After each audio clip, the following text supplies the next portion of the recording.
अस्सलाम वालेकुम। पाकिस्तान की रियल एस्टेट इंडस्ट्री को अब ताला ही लगा देना चाहिए। जहां पूरी दुनिया में रियल एस्टेट इंडस्ट्री से रेवेन्यू जनरेट किया जाता है, जहां आपका पड़ोसी, इंडिया की बात नहीं हो रही, दुबई की बात हो रही है, वहां पर सिर्फ और सिर्फ थोड़े से पैसे, मैं कहूँगा 4 करोड़ 5 करोड़ देकर गोल्डन वीज़ा ऑफ़र किया जाता है। टर्की के अंदर आपको रेजिडेंसी प्रोवाइड की जाती है।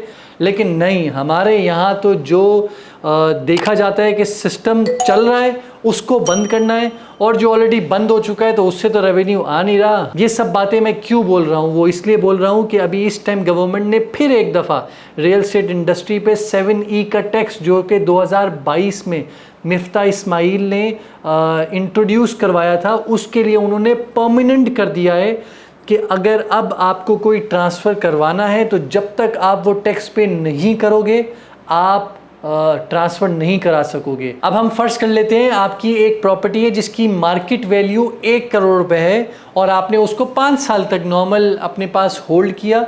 हर साल आपको जो उसका टैक्स पे करना पड़ा वो 1 लाख रुपए आपको टैक्स पे करना पड़ा, तो 5 लाख रुपए आपको ये टैक्स, जिसके चालान के साथ आप अपने पास एविडेंस के तौर पे रखेंगे। जब आप बेचने के लिए जाएंगे तो फॉर्म ए जो आपके सामने स्क्रीन के ऊपर मौजूद है, ये FBR से अटेस्ट करवा कर तो ही आपका ट्रांसफ़र होगा। आप ट्रांसफ़र में सिर्फ ये नहीं कि फॉर्म ए दिखाया और ट्रांसफ़र हो गया, वो 5 लाख तो आपने पे कर ही दिए, साथ ही साथ जो सेलर का टैक्स है, क्योंकि मेजॉरिटी पाकिस्तान में नॉन फाइलर है, तो वो अलग से आपका टैक्स पे करेगा। परचेजिंग के वक्त 10.5% वो अलग दिया, फिर उसके बाद आपकी बेचते वक्त 6% अलग दे रहा है, और अब जो है ये जो फॉर्म ए का 1% हर साल का दिया है, वो तो आप कैलकुलेशन करें, सिर्फ एक प्रॉपर्टी के ऊपर आपको इतना टैक्स पे करना है। अगर आपके पास एक से ज़ायद प्रॉपर्टी है तो आप आइडिया लगा सकते हैं कि आपको कितना ज़्यादा टैक्स पे करना पड़ेगा।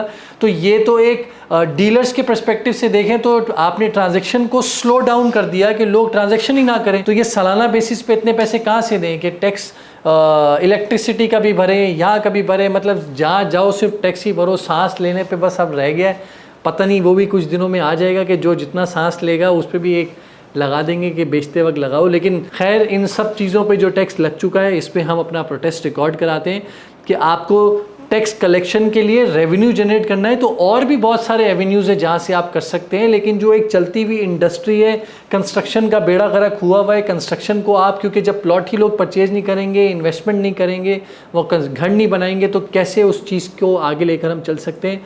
तो इस पे थोड़ी सी जो 2-3 बातों की कन्फ्यूजन है वो कुछ आने वाले वक्तों में क्लियर हो जाएगी कि 25 मिलियन से ऊपर वाली जो ट्रांजैक्शन है, क्या उसके ऊपर ये सिर्फ इम्पोज होगा, या एवरी रेजिडेंट जिसके पास एक से ज़ायद प्रॉपर्टी है, एक को एग्जेम्प्ट करके बाकी प्रॉपर्टीज़ के ऊपर लगेगा, किस तरीके से होगा। ये सब चीज़ें कुछ वक्त में क्लैरिटी आ जाएगी। लेकिन ये क्लैरिटी बिल्कुल कंफर्म है कि टैक्स लगने जा रहा है, जब तक नहीं दोगे तब तक ट्रांसफ़र नहीं होगा। तो अल्लाह खैर करे, इंशाल्लाह ताला।